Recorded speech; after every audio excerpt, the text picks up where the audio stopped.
One of my favorites, Stephen Lang. He will be my guest co-host on my radio show very soon. Stephen Lang, everybody. I'm so pleased to be here today. I want to tell you that my association with Avatar goes back almost 16 years now. And of course, during that time, I've accumulated various mementos, T-shirts, water bottles, action figures, even Legos. But there are two items that mean the most to me, and each serves in its own way to say something meaningful about the persons who gifted me the items. I say gifts because that's truly what they were and remain, wonderful gifts. Fittingly, the first item was the very first contact I had with Avatar. It was a simple note card embossed with the words, "From the desk of John Landau." The note was clipped to a script with my name watermarked on every page. Now, at the time, 17, 18 years ago, not every script was watermarked. And so I found this encouraging. But the note itself was, well, it was noteworthy. You see what I did?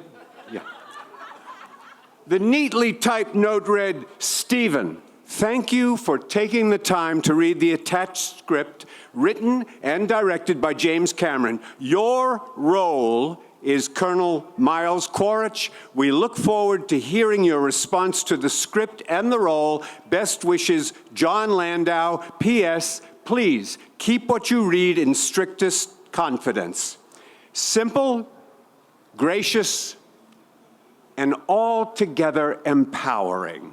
Now, I clearly understood I was not being offered the role, but the tone was so utterly positive and welcoming that I felt that I was being tendered a very serious and real possibility. The note, it boosted my confidence. It put wind in my sails.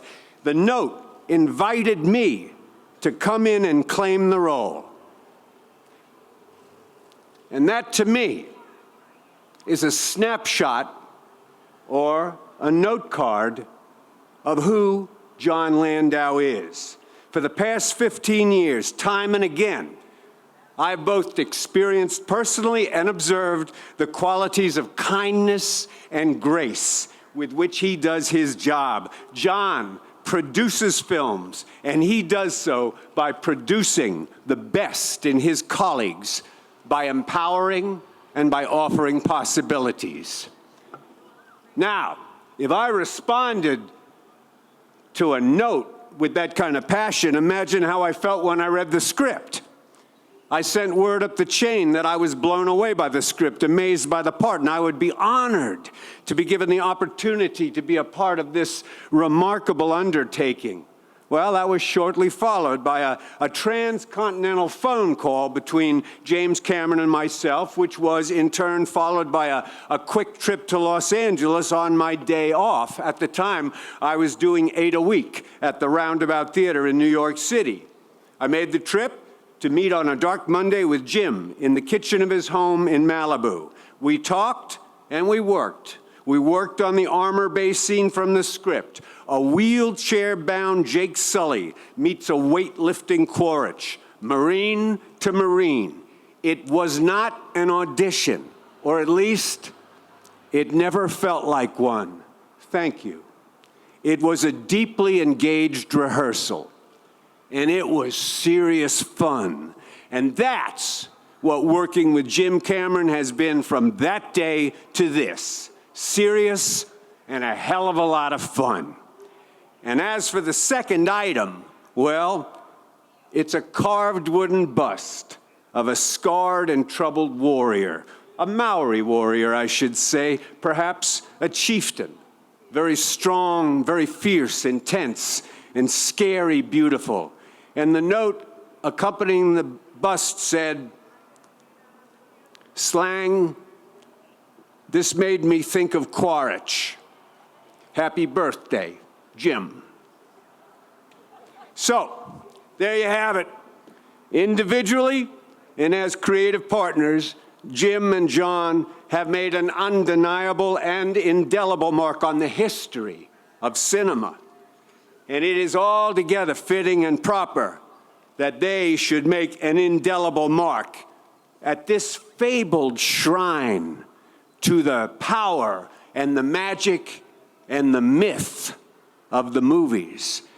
I know I speak for the entire Avatar family when I say we have looked forward for so long to you both being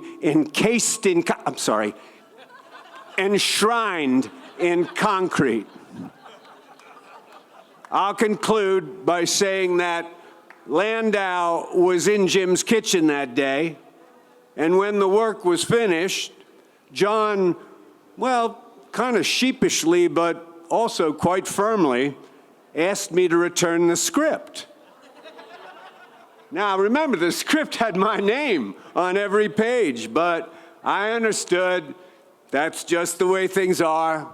So I reluctantly surrendered the script, but I made damn sure I held on to that note card. So congratulations, fellas. It's an honor.